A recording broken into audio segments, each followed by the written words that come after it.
আজকের ভিডিওটি তাদের উদ্দেশ্য করেই বানানো যারা কিছু একটা শুরু করবে বলে এখনো বসে আছে। তাদের কাছে সব ধরনের যোগ্যতা দক্ষতা থাকা সত্ত্বেও তারা শুরু করতে পারছে না। যারা চাকরি করে বা কিছু একটা করে তাদের জীবন চালায়, কিন্তু মনের মধ্যে পুষে রাখা স্বপ্ন তাদের প্রতিনিয়ত তাড়িয়ে বেড়ায়। আমার গল্পটাও ঠিক এরকমই। পেশায় আমি একজন মোশন গ্রাফিক্স ডিজাইনার, ভালো কোম্পানিতে চাকরি করছি, কিন্তু তাও যেন কখনো শান্তি পাই না। নিজের একটা আইডেন্টি চাই, এমন কিছু যেটা নিয়ে আমাকে আর খাওয়া পড়ার চিন্তা করতে হবে না। প্রতিনিয়ত স্বপ্ন দেখেই যাচ্ছি একটা বিজনেস করব, কিন্তু হচ্ছে না, শুরুটাই করতে পারছি না। আমার মতো নিশ্চয়ই অনেকে এরকম আছেন যারা প্রতিনিয়ত যাচ্ছেন কিছু একটা করতে, কিন্তু পারছেন না। এর প্রধান কারণ কোনটা জানেন?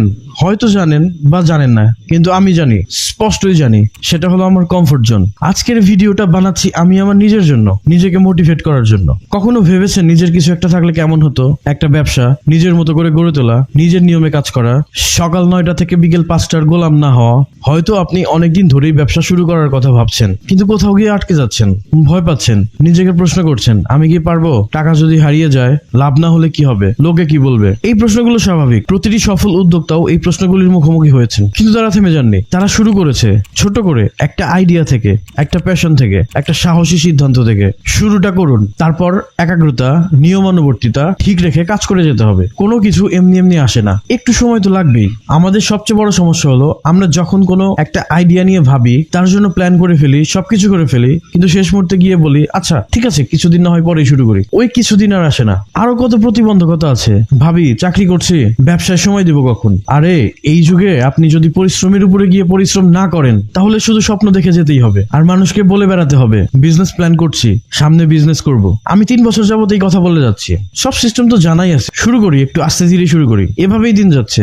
যতই প্ল্যান করে ফাটিয়ে ফেলুন, আপনি যদি অ্যাকশনে না যান তাহলে হবে না। আপনি একটা রুলস ফলো করতে পারেন। আমি ধরেই নিচ্ছি আপনি বিজনেসের জন্য রেডি, আইডিয়া খুঁজছেন। কোন একটা আইডিয়া যখন আমার ভালো লাগলো, সেটা পাকাপোক্ত করুন। রিসার্চ তো করতেই হবে, কম্পিটিটর অ্যানালাইজ করতে হবে। ধরেন সবকিছু হয়ে গেল, এখানে সবচেয়ে বড় বিষয় হলো এমন কোন প্ল্যান নিয়ে আপনাকে চিন্তা করতে হবে যেটা খুব ছোট থেকে শুরু করা যায়, কিন্তু এর ফিউচার ইম্প্যাক্ট অনেক বিশাল। ছোট থেকে শুরু করার একটাই সুবিধা, লস হলেও আপনার গায়ে লাগবে না। আপনি পরীক্ষামূলক প্রজেক্টটা চালিয়ে যেতে পারেন। পরবর্তী পদক্ষেপ, আপনি সবকিছু সুন্দরভাবে নোট ডাউন করে আগামী 3-4 দিনের মধ্যে ব্যবসায় নেমে পড়ুন। শুরু করার আগে আপনি যত যেভাবে ইচ্ছা প্ল্যান করে নেন, কিন্তু কথা একটাই, একটা আইডিয়া ফিক্স হয়ে যাওয়ার পর সেটা নিয়ে বসে না থেকে আগামী 2-1 দিনের মধ্যে শুরু করতে হবে। আপনার market research, competitor analysis, sourcing, delivery, distribution সবকিছুই ব্যবসায়ের শুরুর প্রক্রিয়া, ব্যবসায়ের অংশ। তাই বসে থাকবেন না, শুরু করুন। কিছু একটা শুরু করুন, আজকে শুরু করুন। এটাকে লালন পালন করুন শুধুমাত্র 1 বছর।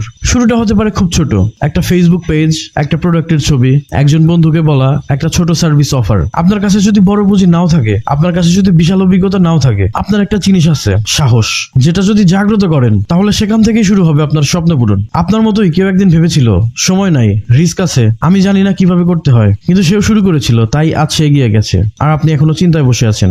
আপনার গল্প শুরু হোক আজ, ছোট করে, ধীরে হলেও, কিন্তু শুরু হোক। কারণ যারা শুরু করে তারাই একদিন শেষ দেখায়, এবং আপনার স্বপ্ন সেটাই হতে পারে আগামী দিনের বড় সাফল্যের গল্প। এবার আপনি শুরু করুন।